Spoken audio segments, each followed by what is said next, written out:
আজকে সেই মহান আলীকে নিয়ে মন্তব্য করে কিছু হাইব্রিড বক্তা বেরিয়েছে, মুখে লাগাম নাই। হযরত আলী নাকি মদ খাইয়া মাতাল হয়ে মাগরিব নামাজ পড়াইছে। আরে হারামজাদা বক্তা, হযরত আলী মুসলমান হয়েছেন 12 বছর বয়সে, জিন্দেগিতে কোনোদিন তিনি মদের বোতল স্পর্শ করেন নাই। তোর বাপ ইহুদিরা তোরে যা খাওয়াইলো আর তুই তাই বললি? একবার চিন্তা করলি না কার সামনে কথা বলিস? হযরত আলী 12 বছর বয়সে মুসলমান হয়েছেন, আর ওনার জন্ম হয়েছে কাবার ভিতরে। এই জন্য পৃথিবীর ইতিহাসে একজন মহিলা যার নেফাসের রক্ত বের হয় নাই, তিনি হযরত আলীর মা।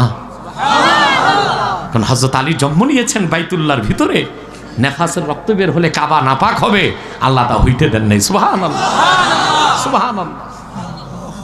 সে আলীকে নিয়ে মন্তব্য, হযরত আলী নাকি মাতাল হয়ে তারপর মাগরিব নামাজে দাঁড়াইছেন।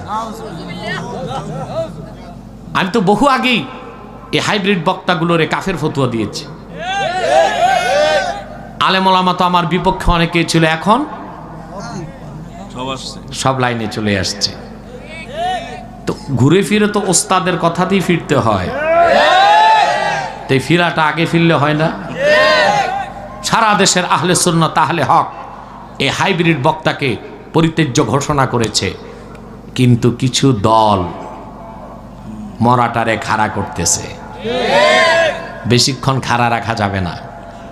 বেলুন যখন উঠতে উঠতে অনেক উপরে উঠে ফুস, ঠিক কিনা?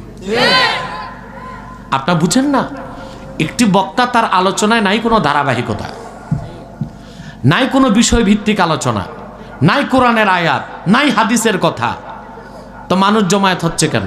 এই কিছু ট্যাংরা, কিছু ফিস, কিছু বাংলা, কিছু ইংলিশ, তার মানে বাংলিশ, এই শুনতে মানুষ যায় না? মানুষ জমানো হয়, জমানো হয়। সারা জেলা থেকে, থানা থেকে দলীয় লোকগুলো এনে ভরে দেওয়া হয় মাঠঘাট, শোডাউন করা হয়। বাংলাদেশের মানুষ ভাত চাবায় খায়। বাংলাদেশের মানুষের আইওয়াস চলবে না। এদেশের মানুষ বিবেক সম্পন্ন মানুষ।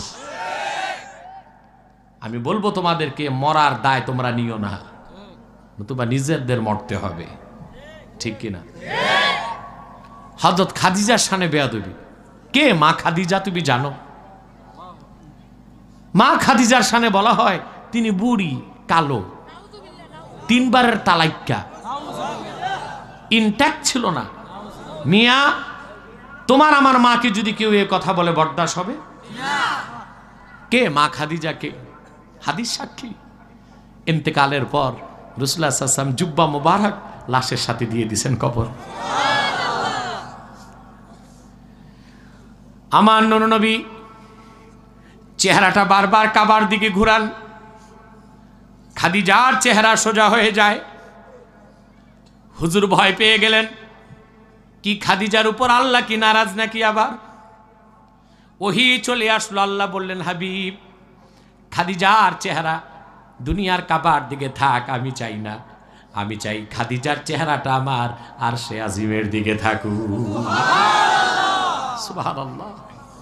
উনি আম্মা জান খাদিজা, আর ওনাকে নিয়ে এত লাগামহীন বক্তব্য আমার বরদাস্ত হয় নাই। আমার কলিজায় রক্তের ক্ষরণ হয়েছে। আমি কুফুরির তীর নিক্ষেপ করেছি এবং অব্যর্থভাবে তা লেগেছে, ঠিক কিনা বলেন?